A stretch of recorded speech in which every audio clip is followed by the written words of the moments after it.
Hello everyone, welcome to lesson 58. In this lesson, we are going to recall, the structure for the past perfect tense, the affirmative structure.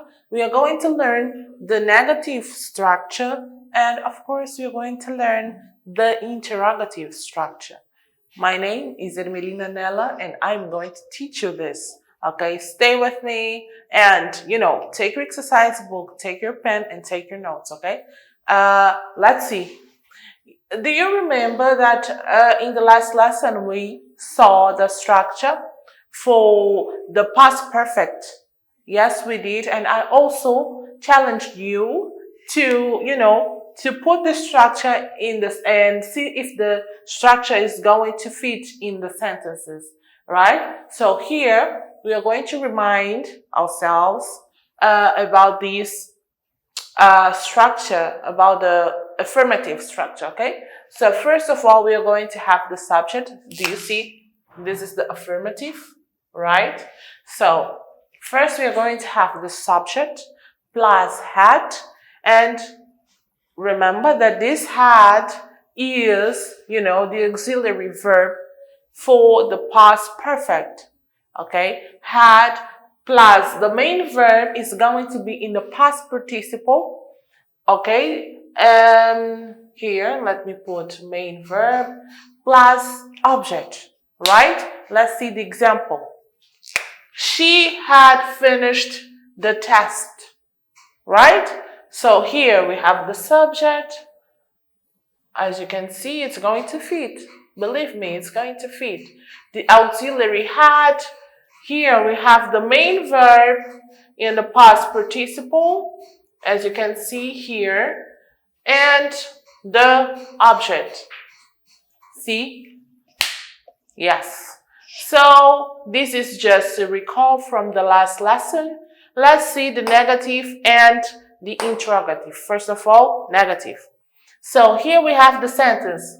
She hadn't finished the test. Right?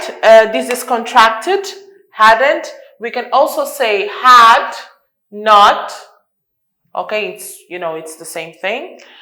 Let's see if the structure is going to fit in the sentence. Here, subject, she, hadn't or had not.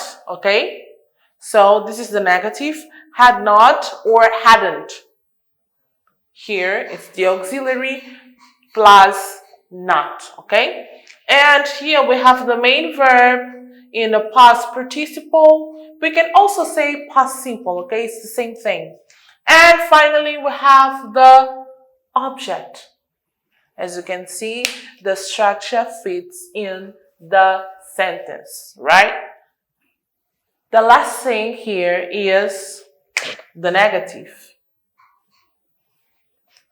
We are going to use that rule of exchanging positions, okay? Do you remember that?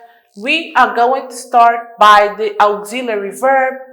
After the auxiliary verb, we are going to have the subject, plus the subject, we are going to have the main verb in the past participle, and finally the object.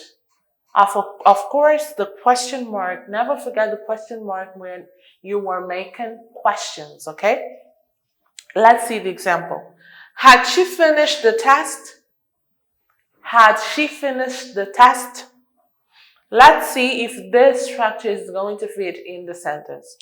We started by the auxiliary verb had plus subject. The subject is she plus past participle that is finished. In this case, we have here the main verb finished in the past participle plus object. And of course, the question mark. Okay, so this is all for this lesson. Okay, I want you guys to have in your mind the structures. It's not going to be hard. As long as you know the positive or the affirmative structure, you will be able to do the negative and the interrogative. It's going to be easy, as you can see here, right? So this is all for this lesson, lesson 58. and take your notes. Wait for us in our online lessons. I'll see you there. Goodbye.